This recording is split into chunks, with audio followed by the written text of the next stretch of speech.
Hello, I'm Sebastian. Welcome to Nine Nar Trees podcast. Today I will summarize and review the book. Adam Smith's The Wealth of Nations is a foundational text in the field of economics, first published in 1776. It represents a comprehensive exploration of economic principles, market dynamics, and the nature of wealth creation. Smith's keen observations and analytical insights into the functioning of economies provide the groundwork for classical economics and offer a lens through which the economic development of nations can be understood and fostered. Through this work, Smith introduces the concept of the invisible hand, illustrating how individual self-interest in a free market leads to economic prosperity. The Wealth of Nations is not only a treatise on economics, but also an enduring commentary on the social and moral implications of economic freedom and activity. I will give you key takeaways from this book. Firstly, the division of labor. Adam Smith introduces the concept of the division of labor as a key mechanism for economic growth. He argues that dividing production processes into smaller, specialized tasks significantly increases efficiency and productivity. This specialization allows workers to become highly skilled in their specific tasks, reducing the time and effort required to produce goods. Smith illustrates this with the famous example of a pin factory, where the division of labor allows for vastly greater output than if each worker were responsible for producing pins in their entirety. This principle, Smith posits, underlies the expansion of markets and the overall wealth of nations. Through specialization, economies can grow, diversify, and increase their capacity to generate and distribute wealth.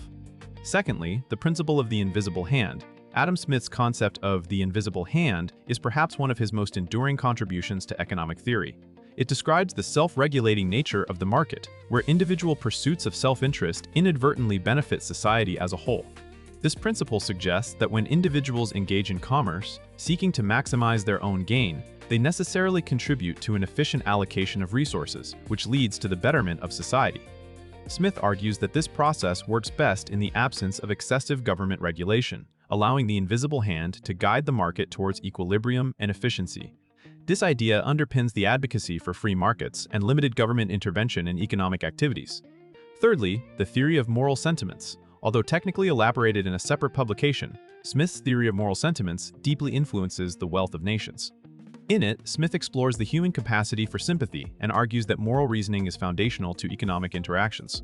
He posits that our ability to understand and share the feelings of others shapes our actions in a commercial society. Economic exchanges are not devoid of ethical considerations. Rather, they are embedded within a framework of social norms and moral judgments. This intersection of economics and morality suggests that economic decisions are influenced by human empathy and ethical considerations, challenging the notion of purely rational self-interest driving economic behavior. Fourthly, the role of government.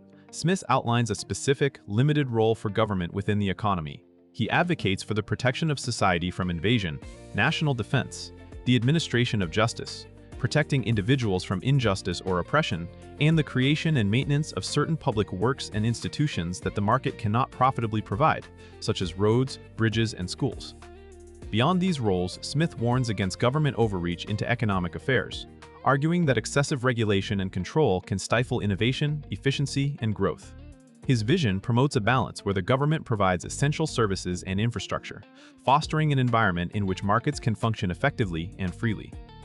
Lastly, mercantilism and free trade. Smith criticizes mercantilism, the prevalent economic theory of his time, which emphasized the accumulation of gold and silver, high tariffs, and export subsidies as means to increase national wealth. He opposes these practices, arguing that they distort the natural flow of economic activity and hinder the potential for universal prosperity. Instead, Smith champions free trade, asserting that it allows for the efficient distribution of resources and increases the wealth of nations as a whole. By advocating for the removal of trade barriers and restrictions, Smith lays the groundwork for the modern free trade system, promoting economic freedom as a pathway to prosperity.